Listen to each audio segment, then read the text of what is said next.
Friends, ఇది BARC వాళ్ళు release చేసిన అఫీషియల్ నోటిఫికేషన్ అండి. ఇందులో లాస్ట్ డేట్ రిసిప్ట్ చేసుకోవడానికి 15/10/2021 ఇచ్చారు. ఇందులో పోస్టులు వచ్చేసి driver cum pump operator come firemen పోస్టులు రిలీజ్ చేశారండి. మొత్తంగా 16 ఉన్నాయి. అన్రిజర్వ్డ్ వారికి 6, ఓబీసీ వారికి 5, ఎస్సీ వారికి 3, ఎస్టీ వారికి 1, ఎకనామిక్ లివిక సెక్షన్ వారికి 1 పోస్ట్ ఉన్నాయి. వీరికి లెవెల్ 3 పే స్కేల్ ఇస్తామంటున్నారండి. బేసిక్ పే వచ్చేసి 21,700 రూపాయలు plus allowances admissible as per government norms అని ఇచ్చారు. మీకు అలవెన్సెస్ ఒకసారి గమనించినట్లయితే హెచ్ఆర్ఏ జెడ్ సిటీకి అయితే 9%, డిఏ అందరికీ 28% అని కామన్గా ఉంటుంది. హెచ్ఆర్ఏ అనేది సిటీ వైజ్గా మారుతూ వస్తుంది. సో మీకు జెడ్ సిటీలో పోస్టింగ్ వచ్చినట్లయితే ఈ బేసిక్ పేతో కాక మరీ మీకు 8,029 రూపాయలు ఎక్స్ట్రాగా వస్తుంది. సో ఓవరాల్గా 30,000 దాకా వస్తుందండి మీకు. ఒకసారి మీరు రిమైనింగ్ కూడా గమనిద్దాం అనుకున్నట్లయితే ఇది ఎక్స్ సిటీకి అయితే బేసిక్ పే 21,700, డిఏ 28% కలుపుకుంటే 6,076 రూపాయలు, హెచ్ఆర్ఏ 27% వస్తుందండి ఎక్స్ సిటీ వారికి. దాన్ని కలుపుకుంటే మీకు 5,859 రూపాయలు వస్తుంది. ఓవరాల్గా మీకు శాలరీ వచ్చేసి 33,635 రూపాయలు వస్తుంది. ఇది ఎక్స్ సిటీ వారికి. వై సిటీ వారికి అయితే హెచ్ఆర్ఏ 18% ఉంటుంది కాబట్టి శాలరీ వేరియేషన్ అవుతుందండి. 31,682 రూపాయలు ఎక్స్ వై సిటీ వారికి వస్తుంది. అదే జెడ్ సిటీ వారికి అయితే 29,729 రూపాయలు వస్తుంది. ఇక్కడ కేవలం హెచ్ఆర్ఏలో మాత్రమే మార్పు ఉంటుందండి. డిఏ అనేది యాజ్ ఇట్ ఈస్గా 28% అందరికీ ఈక్వల్గా ఉంటుంది. ఓకే, ఇది ఫ్రెండ్స్ సిటీ వైజ్గా మారుతున్న హెచ్ఆర్ఏ వాల్యూస్. మీరు ఎడ్యుకేషన్ క్వాలిఫికేషన్ గమనిస్తే హెచ్ఎస్సి అన్నారండి, హయ్యర్ సెకండరీ సర్టిఫికేట్ వాళ్ళందరూ. అంటే మన ఏపీ మన తెలంగాణలో దీన్ని ఇంటర్మీడియట్ అని పిలుస్తాము. సో ఇంటర్మీడియట్లో కూడా సైన్స్ విత్ కెమిస్ట్రీ ఉండాలి అని చెప్తున్నారు. Are equivalent with minimum 50% marks ఉండాలి. ప్లస్ ఒక హెవీ వెహికల్ డ్రైవింగ్ లైసెన్స్ ఉండాలి. మినిమం 1 year ఎక్స్పీరియన్స్ ఉండాలి డ్రైవింగ్ ఫీల్డ్లో అంటున్నారండి. దీంతో పాటుగా ఫైర్ ఫైటింగ్ ఎక్విప్మెంట్స్ పైన సర్టిఫికేషన్ కోర్స్ అనేది ఉండాలి అంటున్నారు. అది కూడా ఫైర్ ఎక్స్టింగ్విష్ లాంటి ఏదైనా ఒక దాంట్లో ఫైర్ ఫైటింగ్ ఎక్విప్మెంట్ సర్టిఫికేట్ అనేది మీకు ఉండాల్సి వస్తుంది. ఫిజికల్ స్టాండర్డ్స్ కూడా కంపల్సరీగా మెయింటైన్ చేయాలంటున్నారండి. హైట్ వచ్చేసి 165 సెంటీమీటర్లు మినిమంగా, వెయిట్ వచ్చేసి 50 kgs, చెస్ట్ గాలి పీల్చకముందు 81 సెంటీమీటర్లు, పీల్చిన తర్వాత 86 సెంటీమీటర్లు ఉండాలి అని చెప్తున్నారు. విజన్ 6/6 కంపల్సరీగా ఉండాలంటున్నారండి. ఏజ్ లిమిట్ వచ్చేసి 18 సంవత్సరాలు మినిమంగా, మ్యాక్సిమంగా 27 సంవత్సరాలు మించకుండా ఉండాలి. ఏజ్ రిలాక్సేషన్ అనేది యాజ్ పర్ గవర్నమెంట్ నామ్స్ ప్రకారంగా వస్తుందంటున్నారండి. సెలక్షన్ మెథడ్ వచ్చేసి ఇది 2 స్టేజెస్లో ఉంటుంది. మొదట మీకు physical endurance test, driving test అనేది ఉంటుంది. దాని తర్వాత మీకు రిటన్ ఎగ్జామినేషన్ అనేది ఉంటుందండి. ఈ ఫిజికల్ ఎండ్యూరెన్స్ టెస్ట్ కింద 100 మీటర్ల రన్ను 25 సెకండ్స్లో కంప్లీట్ చేయాల్సి ఉంటుంది. 4 లెంత్ హోసెస్ ఉంటాయండి, వాటిని 15 meters ఉంటుంది ఈచ్ వన్. దాన్ని 3 minutesలో మీరు కంప్లీట్ చేయాల్సి ఉంటుంది. క్లైంబింగ్ ఆఫ్ ల్యాడర్ను 10 మీటర్ల లెంత్ ఉంటుందని దాన్ని 2 నిమిషాల్లో మీరు కంప్లీట్ చేయాల్సి ఉంటుంది. క్యారింగ్ ఆఫ్ పర్సన్ 25 మీటర్ల వరకు మీరు రన్నింగ్ చేయాల్సి ఉంటుంది. అది కూడా ఓన్ వెయిట్, మీరు 25 kgs ఉంటే 25 kgs, 50 kgs ఉంటే 50 kgs మనిషిని మీరు క్యారీ చేసుకొని అట్లీస్ట్ 25 మీటర్లు మీరు రన్ చేయాల్సి ఉంటుంది. దాన్ని కూడా 3 నిమిషాల్లో కంప్లీట్ చేయాల్సి ఉంటుంది. పుషప్స్ 20 చేయాల్సి ఉంటుంది కంటిన్యూస్గా ఆపకుండా. 1.6 kilometer రన్నింగ్ను మీరు 10 నిమిషాల్లో కంప్లీట్ చేయాల్సి ఉంటుంది. రోప్ లేదా వర్టికల్ పైప్ క్లైంబింగ్ను 3 మీటర్ల క్లైంబింగ్ను మీరు ఎక్కాల్సి ఉంటుంది. ఇలాగా ఈ ఫిజికల్ ఎండ్యూరెన్స్ టెస్ట్ ఖచ్చితంగా పాస్ అవ్వాలి. ఫిజికల్ ఎండ్యూరెన్స్ టెస్ట్ క్వాలిఫై అయితేనే మీకు డ్రైవింగ్ టెస్ట్ మరియు రిటర్న్ ఎగ్జామినేషన్ అనేది కూడా ఉంటుంది. డ్రైవింగ్ టెస్ట్లో మీకు బేసిక్ డ్రైవింగ్ నాలెడ్జ్ ఉందా లేదా అని చెక్ చేస్తారండి. దాంతోపాటుగా చిన్న చిన్న రిపేరింగ్ వర్క్స్ కూడా వస్తుందా లేదా అని చూస్తారు. అది కూడా కేవలం ఫస్ట్ ఫిజికల్ ఎండ్యూరెన్స్ టెస్ట్ అయిపోయిన వారికి మాత్రం డ్రైవింగ్ ఉంటుంది. డ్రైవింగ్ కంప్లీట్ అయిన వారికి మాత్రమే రిటర్న్ ఎగ్జామినేషన్ అనేది ఉంటుంది. ఈ రిటర్న్ ఎగ్జామినేషన్లో మీకు 50 మల్టిపుల్ చాయిస్ క్వశ్చన్స్ ఉంటాయి. 1 hour టైం ఇస్తారండి. మ్యాథమెటిక్స్ నుంచి 20 క్వశ్చన్లు, సైన్స్ నుంచి 20 క్వశ్చన్లు, జనరల్ అవేర్నెస్ నుంచి 10 క్వశ్చన్లు, మొత్తంగా 50 క్వశ్చన్లు ఉంటాయి. ఈచ్ క్వశ్చన్ మీకు 3 మార్కులను క్యారీ చేస్తుంది. ఇందులో నెగిటివ్ మార్క్స్ కూడా ఉన్నాయి. రాంగ్ ఆన్సర్కి 1 నెగిటివ్ మార్క్ వెళ్తుంది, కరెక్ట్ అయితే 3 మార్కులు వస్తాయి. స్టేజ్ 2 కింద మీకు అడ్వాన్స్డ్ టెస్ట్ అనేది ఉంటుందండి. ఎవరైతే ప్రిలిమినరీ ఎగ్జామ్లో మినిమం క్వాలిఫైయింగ్ మార్క్స్ తెచ్చుకుంటారో వారికి మాత్రమే అడ్వాన్స్ టెస్ట్ అనేది ఉంటుంది. ఇందులో కూడా 50 మల్టిపుల్ చాయిస్ క్వశ్చన్స్ ఉంటాయి. 2 గంటల టైం ఇస్తారండి మీకు. ఈచ్ క్వశ్చన్ 3 మార్కులను క్యారీ చేస్తుంది. రాంగ్ అయిన ఆన్సర్కి 1 మార్కు నెగిటివ్ మార్క్ వెళ్తుందండి. మెరిట్ లిస్ట్ అనేది ఫైనల్ మెరిట్ లిస్ట్ కేవలం స్టేజ్ 2లో వచ్చిన మార్క్స్ బేస్ మీద తీస్తామని క్లియర్గా ఇచ్చారు. ఇందులో 2వ పోస్టు సబ్ ఆఫీసర్ అండి. ఇందులో 4 ఉన్నాయి. అన్రిజర్వ్డ్ వారికి 3, ఓబీసీ వారికి 1 వేకెన్సీ ఉన్నాయి. వీరికి శాలరీ 35,400 ఇస్తామంటున్నారు. ఇతర అలవెన్సెస్ అన్ని కలుపుకొని మీకు యాజ్ పర్ గవర్నమెంట్ నామ్స్ ప్రకారంగా వస్తుంది. నేను ఆల్రెడీ చూపించాను కదండి. ఒక్కసారి ఈ ఫార్మాట్లో మీరు క్యాలిక్యులేట్ చేసుకున్నట్లయితే ఫ్రెండ్స్, నేను మీ రెఫరెన్స్ కోసం జెడ్ సిటీ చేస్తున్నాను. జెడ్ సిటీలో హెచ్ఆర్ఏ 9% ఉంటుంది కాబట్టి లీస్ట్ నేను చూపిస్తున్నాను. లీస్ట్లో లీస్ట్ చేసుకున్నా సరే మీకు 48,498 రూపాయలు వస్తుంది. ఒకవేళ మీరు వైసిటీ కానీ ఎక్స్సిటీలోకి వెళ్ళినట్లయితే మీకు హెచ్ఆర్ అనేది పెరుగుతూ పోతుంది. ఆల్రెడీ చూపించాను కదా హెచ్ఆర్ ఏ విధంగా పెరుగుతుంది. వైసిటీకి 18%, జెడ్సిటీకి 9%, ఎక్స్సిటీకి 27%. సో ఒక్కొక్క దానికి 9% డిఫరెన్స్గా మారుతుంది. మీకు ఫైనల్గా చూసుకున్నట్లయితే ఈ హెచ్ఆర్ఏలో ఇంత మీద డబల్ అవుతుందని అంతే. ఓకే, మీరు ఒకవేళ వైసిటీకి వెళ్ళినట్లయితే మీకు 51,000, ఎక్స్సిటీకి వెళ్ళినట్లయితే 54,000 రూపాయల వరకు శాలరీ వస్తుంది. అలాగా మారుతూ వస్తుంది. ఎడ్యుకేషన్ క్వాలిఫికేషన్స్ వీరికి కూడా ఇంటర్మీడియట్ ఇచ్చారండి. సైన్స్ విత్ కెమిస్ట్రీ ఆర్ ఈక్వలెంట్లో 50% మార్క్స్ ఉండాలి. Plus sub officer course national fire service college నుంచి పాస్ అయిన వారు మాత్రమే అవకాశం ఉంటుంది. ఇక్కడ ప్లస్ ఇచ్చారండి, ఖచ్చితంగా మీరు పాస్ అవ్వాల్సి ఉంటుంది. దీంతో పాటుగా మీకు హెవీ వెహికల్ డ్రైవింగ్ లైసెన్స్ కూడా ఉండాల్సి వస్తుంది. వీరికి ఫిజికల్ స్టాండర్డ్ యాజ్ ఇట్ ఈస్గా పైన మెన్షన్ చేసిన విధంగానే ఉంది. హైట్ 165 సెంటీమీటర్లు, వెయిట్ 50 kgs, చెస్ట్ 81 సెంటీమీటర్లు, గాలి పీల్చిన తర్వాత 86 సెంటీమీటర్లు, విజన్ 6/6 ఖచ్చితంగా ఉండాలి అని చెప్తున్నారు. ఎక్స్పీరియన్స్ ఖచ్చితంగా మీకు 12 సంవత్సరాల ఎక్స్పీరియన్స్ ఉండాలి. అందులో కూడా 5 సంవత్సరాల ఎక్స్పీరియన్స్ లీడింగ్ ఫైర్మ్యాన్గా ఉండాల్సి వస్తుంది. 15 సంవత్సరాల ఎక్స్పీరియన్స్ ఉన్నవారు ఫైర్మెన్గా కానీ డ్రైవర్ కమ్ ఆపరేటర్గా కానీ మీరు చూపించుకోవాల్సి వస్తుంది. ఏజ్ లిమిట్ వచ్చేసి మినిమం 18 సంవత్సరాలు, మ్యాక్సిమంగా 40 సంవత్సరాలు ఉన్న వారందరూ అప్లై చేసుకోవచ్చు. ఏజ్ రిలాక్సేషన్ అనేది యాజ్ పర్ గవర్నమెంట్ నామ్స్ ప్రకారంగా వస్తుందని చెప్పి ఇచ్చారండి. ఇక సెలక్షన్ ప్రాసెస్లో వీరికి కూడా టూ స్టేజెస్ ఉంటుందండి. స్టేజ్ 1లో మీరు ఖచ్చితంగా 3 పాస్ అవ్వాల్సి ఉంటుంది. Physical endurance test, written examination ఖచ్చితంగా పాస్ అవ్వాలి మీరు. ఈ ఫిజికల్ ఎండ్యూరెన్స్ టెస్ట్ కింద పైన చెప్పిన విధంగా యాజ్ ఇట్ ఈస్ అన్ని అలానే ఇచ్చారండి. 100 మీటర్ రన్స్ని 25 సెకండ్లలో, 4 లెంత్ ఆఫ్ ఫోర్సెస్ని 3 నిమిషాలలో మీరు క్రాస్ చేయాల్సి ఉంటుంది. క్లైంబింగ్ ఆఫ్ ల్యాడర్ని మీరు 2 నిమిషాల్లో కంప్లీట్ చేయాలి. క్యారింగ్ ఆఫ్ పర్సన్ని మీరు 3 నిమిషాల్లో కంప్లీట్ చేయాల్సి ఉంటుంది. పుషప్స్ 20 కంటిన్యూస్గా తీయాలి. 1.6 కిలోమీటర్ రన్నింగ్ని మీరు 10 నిమిషాలు కంప్లీట్ చేయాలి. రోప్ లేదా వర్టికల్ పైప్ క్లైంబింగ్ని 3 మీటర్ల క్లైంబింగ్ని మీరు చేయాల్సి ఉంటుంది. ఇలాగ ప్రతి ఒక్కదానికి యాజ్ ఇట్ ఈస్గా పైన చెప్పిన విధంగానే ఉన్నాయండి. రిటర్న్ ఎగ్జామినేషన్ కింద మీకు ఎవరైతే ఫిజికల్ ఎండ్యూరెన్స్ టెస్ట్ పాస్ అవుతారో వారికి మాత్రమే రిటర్న్ ఎగ్జామినేషన్కు కాల్ఫర్ చేస్తాము, మరియు సెకండ్ స్టేజ్కి కాల్ఫర్ చేస్తామని ఇస్తున్నారు. ప్రిలిమినరీ ఎగ్జామినేషన్లో మీకు 50 మల్టిపుల్ చాయిస్ క్వశ్చన్స్ ఉంటాయి. అందులో కూడా మ్యాథమెటిక్స్ నుంచి 20 క్వశ్చన్లు, సైన్స్ నుంచి 20 క్వశ్చన్లు, జనరల్ అవేర్నెస్ నుంచి 10 క్వశ్చన్లు ఉంటాయి. ఇందులో ఈచ్ క్వశ్చన్ 3 మార్కులు క్యారీ చేస్తుందండి. నెగిటివ్ మార్క్స్ కూడా ఉన్నాయి. ఇందులో రాంగ్ అయిన వాటికి ఒక నెగిటివ్ మార్క్ వెళ్తుంది.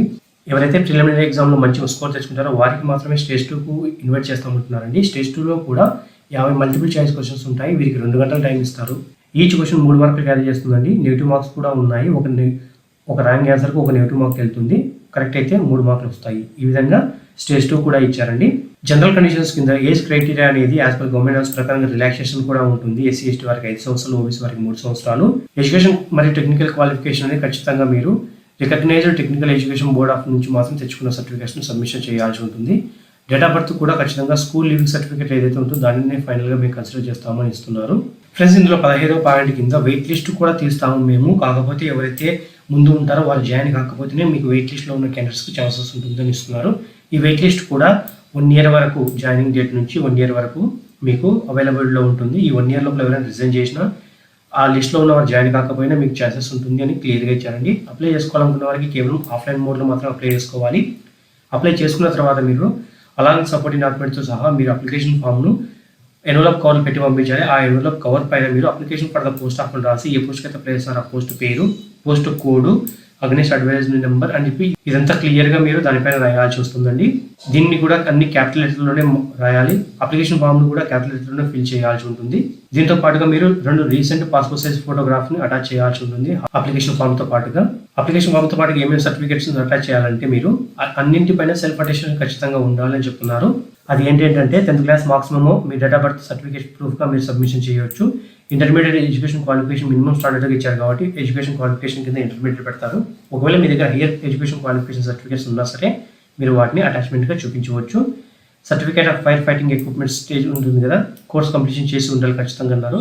ఆ సర్టిఫికేట్ని కూడా మీరు అటాచ్మెంట్లో చూపించాల్సి వస్తుంది. హెవీ వెహికల్ డ్రైవింగ్ లైసెన్స్ను సబ్మిషన్ చేయాలి. ఎక్స్పీరియన్స్ సర్టిఫికేట్ కూడా అడిగారు కాబట్టి కొన్ని నెలలకు ఆ ఎక్స్పీరియన్స్ సర్టిఫికేట్ను కూడా మీరు మెన్షన్ చేయాల్సి ఉంటుంది. ఎస్సీ ఎస్టీ క్యాండిడేట్స్ ఎవరైనా ఉన్నట్లయితే వారి యొక్క క్యాస్ట్ సర్టిఫికేట్ను, ఓబీసీ అయితే ఓబీసీ క్యాస్ట్ సర్టిఫికేట్, ఖచ్చితంగా ఓబీసీ వారు నాన్ క్రీమీ లేయర్ ఉన్న సర్టిఫికేట్ మాత్రమే మెన్షన్ చేయాలి. అది దాంట్లో ఏమని మెన్షన్ చేయాలంటే persons of OBC categories not belongs to creamy layer అని ఉండాలి. అలా ఉన్నట్లయితేనే మీ ఓబీసీ సర్టిఫికేట్ను వారు కన్సిడర్ చేస్తారు, లేకపోతే కన్సిడర్ చేయరు. ఎకనామికల్ లిమిటెడ్ సెక్షన్ వారైతే ఖచ్చితంగా వారి యొక్క ఎకనామికల్ లిమిటెడ్ సెక్షన్ సర్టిఫికేట్ను సబ్మిషన్ చేయాల్సి ఉంటుంది. దానితో పాటుగా ఎక్స్-సర్వీస్ నుండి ఎవరైనా అప్లై చేసినట్లయితే వారి యొక్క డిశ్చార్జ్ సర్టిఫికేట్, ఒకవేళ మీరు 1984 అల్లర్లలో గాయపడిన వారు ఎవరైనా దాని యొక్క ప్రూఫ్ సబ్మిషన్ చేయాలి. కాశ్మీర్ డివిజన్ వారైతే వారి యొక్క డొమికల్ సర్టిఫికేట్ని సబ్మిషన్ చేయాలి, లేక ఇంకేదైనా అదర్ డాక్యుమెంట్స్ ఉన్నట్లయితే మీరు వాటిని సబ్మిషన్ చేయవచ్చు. అప్లికేషన్ వాళ్ళకి రీచ్ కావడానికి చివరి తేదీ 15/10/2021గా ఇచ్చారు కాబట్టి ఈ డేట్ లోపల మీరు ఖచ్చితంగా అప్లికేషన్ ఫామ్ను వారికి పంపించాల్సి ఉంటుంది. ఆ అప్లికేషన్ ఫామ్ కూడా కింద డిస్క్రిప్షన్లోనే చూపిస్తాను మీకు. అదేవిధంగా ఇప్పుడే చూపిస్తానండి ఏ విధంగా ఫిల్ చేయాలనేది కూడా స్కిప్ చేయకుండా చూడండి. మీరు డ్యూలీ ఫిల్డ్ అప్లికేషన్ ఫామ్ను అలాగే సపోర్టింగ్ డాక్యుమెంట్స్తో సహా మీరు పంపించాల్సిన అడ్రస్ వచ్చేసి administrative officer 3, Bhabha atomic research centre, post box number 1, Yelwal, Mysore 571130. ఈ అడ్రస్కి మీరు పంపించాల్సి ఉంటుంది. మీరు పంపించాల్సిన ఎన్వలప్ కవర్ పైన మీరు రాయాల్సిన పేరు వచ్చేసి application for the post of అని ఏ పోస్ట్కి అయితే అప్లై చేస్తారో ఆ పోస్ట్ పేరు, పోస్ట్ కోడ్ను మీరు మెన్షన్ చేయాలి. తర్వాత against advertisement number BARC Mysore 02/2021 ఇంతవరకు మీరు ఖచ్చితంగా రాయాల్సి ఉంటుంది ప్రతి ఒక్క దానిని. మీ అప్లికేషన్ ఫామ్ ఈ విధంగా ఉంది ఫ్రెండ్స్. మీరు అప్లికేషన్ ఏ పోస్ట్కి అయితే అప్లై చేస్తారో ఆ పోస్ట్ పేరు ఇక్కడ రాయాల్సి ఉంటుంది. మీ లేటెస్ట్ పాస్పోర్ట్ సైజ్ ఫోటోని ఇక్కడ అటాచ్ చేసి దానిపైన ఇలా క్రాస్గా సైన్ చేయాలి. మీరు మీ ఇక్కడ ఏదైతే ఫిల్ చేస్తారో ప్రతి ఒక్కదాన్ని బ్లాక్ లెటర్లోనే అనగా క్యాపిటల్ లెటర్లోనే ఫిల్ చేయండి. మీ ఎస్ఎస్సి మెమోలో ఏదైతే పేరు ఉందో ఆ పేరును ఖచ్చితంగా లెటర్ బై లెటర్ మొత్తంగా రాయండి. మీరు నేషనాలిటీ మీరు ఇక్కడ మెన్షన్ చేయాల్సి ఉంటుంది. మేలా ఫిమేల్ దాన్ని టిక్ మార్క్ కొట్టుకోవాలి. డేట్ ఆఫ్ బర్త్ ఏదైతే ఉందో ఆ date of birth SSC marks మెమోలో ఆ డేట్ ఆఫ్ బర్త్ని మెన్షన్ చేయండి. డేట్ ఆఫ్ బర్త్ 15/10/2021 కల్లా ఎన్ని సంవత్సరాలు, ఎన్ని నెలలు, ఎన్ని రోజులు అనేది క్లియర్గా మెన్షన్ చేయాల్సి ఉంటుంది. మీరు ఎస్సీ, ఎస్టీ, ఓబీసీ కేటగిరీ అయితే మీరు ఆ కేటగిరీని టిక్ మార్క్ కొట్టుకొని ఆ సబ్ క్యాష్ని ఇక్కడ రాయాల్సి ఉంటుంది. మీరు 1984 అల్లర్లకు గురి అయిన వారైతే మీరు ఎస్ని క్లిక్ రాయండి, లేకపోతే నో అని క్లిక్ చేయండి. ఎస్ని కొట్టినట్టయితే మీరు ఖచ్చితంగా దానికి సంబంధించిన అటాచ్మెంట్ డాక్యుమెంట్ను సబ్మిషన్ చేయాల్సి ఉంటుంది. ఒకవేళ మీరు మైనార్టీ కమ్యూనిటీకి సంబంధించిన వారైతే వారి యొక్క మైనార్టీ కమ్యూనిటీ సర్టిఫికేట్ను అటాచ్మెంట్ చేయాల్సి ఉంటుంది. జమ్మూ కాశ్మీర్ డొమికల్ సంబంధించిన వారైతే డొమికల్ సర్టిఫికేట్ని మెన్షన్ చేయండి, లేకపోతే అన్నింటి నోట్ మార్క్ పెట్టండి. ఉంటేనే వేసుకొట్టి దానికి సంబంధించిన డాక్యుమెంట్స్ను మీరు అటాచ్మెంట్లో చూపించాల్సి వస్తుంది. ఆల్రెడీ సెంట్రల్ గవర్నమెంట్ ఎంప్లాయీస్ ఎవరైనా ఉన్నట్లయితే వేసుకొట్టి వారికి సంబంధించిన సపోర్టింగ్ డాక్యుమెంట్ అన్నింటినీ అటాచ్మెంట్లో చూపించాల్సి వస్తుంది. ఎక్స్ సర్వీస్మెన్ అవునా కాదని అడుగుతుంది. ఎక్స్ సర్వీస్మెన్ అయితేనే వేసుకొట్టండి, లేకపోతే నో కొట్టండి. ఇలా మీకు సంబంధం లేకపోతే నో పెట్టి దానిపైన నో మీద టిక్ మార్క్ కొట్టండి. ఎకనామికల్ రిస్ట్రిక్షన్ ఉన్నట్లయితే వారికి ఎస్ క్లిక్ చేసి సపోర్టింగ్ డాక్యుమెంట్ అటాచ్మెంట్ చూపించాలి, లేకపోతే నో టిక్ మార్క్ కొట్టండి. అడ్రస్ వచ్చేసి మీరు కరస్పాండింగ్ అడ్రస్ ప్రజెంట్ ఎక్కడ ఉన్నారు, పర్మనెంట్ అడ్రస్ మీ పర్మనెంట్ అడ్రస్ డొమికల్ సర్టిఫికేట్లో కానీ ఏ విధంగా అయితే ఉందో దాన్ని పర్మనెంట్ అడ్రస్గా చూపించండి. దాని సర్టిఫికేట్ను కూడా డొమికల్ సర్టిఫికేట్ను మీరు అటాచ్మెంట్లో సబ్మిషన్ చేయాల్సి వస్తుంది. మీ మొబైల్ నెంబర్ మరియు ఈమెయిల్ ఐడిని ఇక్కడ రాసి ఖచ్చితంగా పంపించాల్సి ఉంటుంది. ఫర్దర్గా మీకు కమ్యూనికేషన్ ఏది కావాలన్నా సరే వీటికే కమ్యూనికేట్ చేస్తారు. మీ ఎడ్యుకేషన్ క్వాలిఫికేషన్ సంబంధించిన ప్రతి ఒక్క డాక్యుమెంట్ను మీరు అటాచ్మెంట్ చూపించాలి. ఖచ్చితంగా 10th క్లాస్ మరియు ఇంటర్మీడియట్ సపోర్టింగ్ డాక్యుమెంట్ పెట్టాలండి.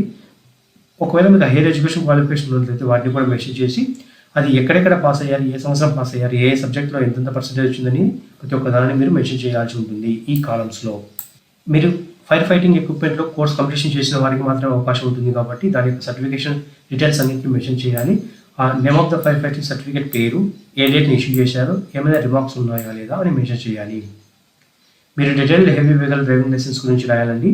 ఒకవేళ మీరు లైట్ వెహికల్ డ్రైవింగ్ లైసెన్స్ ఉంటే దాని యొక్క డేట్ ఆఫ్ ఇష్యూ, దాని యొక్క driving licence number, heavy vehicle అయితే దాని యొక్క ఇష్యూ, ఏ డేట్ని ఇష్యూ చేశారో దాని యొక్క నెంబర్ ఏంటి అనేది మీరు మెన్షన్ చేయాల్సి ఉంటుంది. ఇదే కాకుండా అడిషనల్గా ఏదైనా కోర్స్ కంప్లీట్ చేసినట్లయితే దాని యొక్క డీటెయిల్స్ అన్నింటినీ మీరు మెన్షన్ చేయండి. ఎక్స్పీరియన్స్ సర్టిఫికేట్స్ ఖచ్చితంగా కొన్ని దానికి అడుగుతున్నాడు కాబట్టి ఎక్స్పీరియన్స్ సర్టిఫికేట్ డీటెయిల్స్ అన్ని మెన్షన్ చేయాల్సి ఉంటుంది. మీరు ఎక్కడ వర్క్ చేశారు అనేది ఇక్కడ ఏ డేట్న ఏ పోస్ట్లో మీరు వర్క్ చేశారు, అది సెంట్రల్ గవర్నమెంటా, స్టేట్ గవర్నమెంటా, ఏ డేట్ నుంచి ఏ డేట్ వర్క్ చేశారు, పర్మనెంటా, టెంపరీ పోస్ట్లో చేశారా, ఏ రీజన్ వల్ల మీరు బయటకు వచ్చారు, మీ బాండ్ వాల్యూ ఏదైనా ఉన్నట్లయితే ఆ బాండ్ వ్యాలిడిటీని మీరు మెన్షన్ చేయాల్సి ఉంటుంది. ఒకవేళ మీరు డిపార్ట్మెంట్ ఆఫ్ అటామిక్ ఎనర్జీలో ఎవరైనా రిలేటివ్స్ ఉన్నట్లయితే వారి పేర్లను, వారు మీకు ఏ విధంగా రిలేటివ్ అవుతారు, వారు ఏ యూనిట్లో వర్క్ చేస్తున్నారో, వారు ప్రజెంట్ ఏ పోస్ట్లో ఉన్నారు అనేది మీరు మెన్షన్ చేయాల్సి ఉంటుంది. లేకపోతే వదిలేయండి. మీరు ఇక్కడ మీడియం ఆఫ్ రిటర్న్ ఎగ్జామినేషన్ ఏ మీడియంలో కావాలి అనే దాన్ని సెలెక్షన్ చేసుకోవాల్సి ఉంటుంది. ఇంగ్లీష్ మీడియమా, హిందీ మీడియం అనేది. సో దాన్ని బట్టి మీరు టిక్ మార్క్ పెట్టుకోవాల్సి వస్తుంది. డిక్లరేషన్ అనేది ఒకసారి చదువుకోండి. పైన ఇచ్చిన ఇన్ఫర్మేషన్ అంతా యాజ్ మై నాలెడ్జ్ ప్రకారం కరెక్ట్గానే ఉంది అని మీరు డిక్లరేషన్ ఇస్తున్నారు. ఇక్కడ ఏ ప్లేస్ నుంచి అప్లై చేస్తున్నారు, ఏ డేట్ అప్లై చేస్తున్నారు, మీ సిగ్నేచర్ ఏంటి, సైన్ అనేది మొత్తంగా స్మాల్ లెటర్లోనే ఉంటుందండి. నార్మల్గా మీరు బయట ఏ విధంగా సైన్ చేస్తారో ఆ విధంగా సైన్ చేయండి.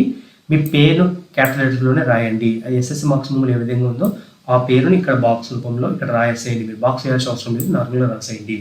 ఇది అటాచ్మెంట్స్ రూపంలో ఏమేమి అటాచ్మెంట్ చేయాలని ప్రతి ఒక్క దాన్ని మీరు టిక్ మార్క్ కొట్టాల్సి ఉంటుంది. ప్రతి ఒక్క దానిపైన సెల్ఫ్ అటెస్టేషన్. చాలామంది అడుగుతున్నారండి సెల్ఫ్ అటెస్టేషన్ అంటే ఏంటి సార్ అని. మీ ఓన్ సైన్, దీన్ని ఎగ్జాంపుల్గా మీ 10th క్లాస్ మార్క్స్ మెమో అనుకున్నట్లయితే ఇక్కడ కింద కార్నర్లో ఇలా క్రాస్గా మీరు ఓన్ సైన్ చేయాల్సి ఉంటుంది. ఏమేమి అటాచ్మెంట్స్ చూపించాలి, దాంతోపాటు అప్లికేషన్ ఫామ్తో పంపించాలి అంటే మీ ఎస్ఎస్సి మార్క్స్ మెమోను మీ డేట్ ఆఫ్ బర్త్ ప్రూఫ్గా పంపించవచ్చు.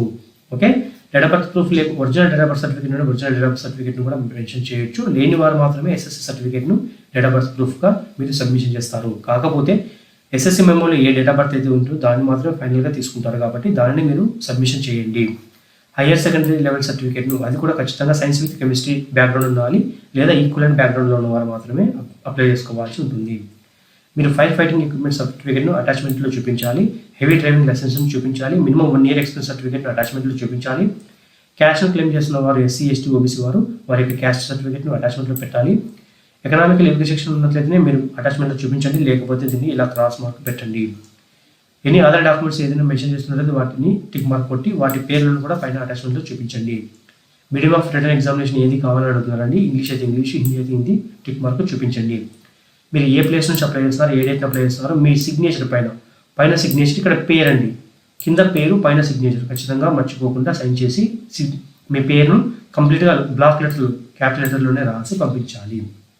ఇది ఫ్రెండ్స్ అప్లికేషన్ ఫామ్ మరియు నోటిఫికేషన్ యొక్క క్లియర్ కట్ డీటెయిల్స్ చూశారు కదా. ఈ వీడియో మీకు నచ్చినట్లయితే లైక్ చేయండి, షేర్ చేయండి. మా Vijay Telugu academy YouTube channel ఎవరైనా ఫస్ట్ టైం విజిట్ చేస్తున్నట్లయితే సబ్స్క్రైబ్ చేసుకుని పక్కన ఉన్న బెల్ ఐకాన్ క్లిక్ చేసి ఆల్ నోటిఫికేషన్ ఎనేబుల్ చేసుకోండి. దానివల్ల మీరు చూసే ప్రతి ఒక్క వీడియో మిస్ అవ్వకుండా చూడడానికి వీలుగా ఉంటుంది.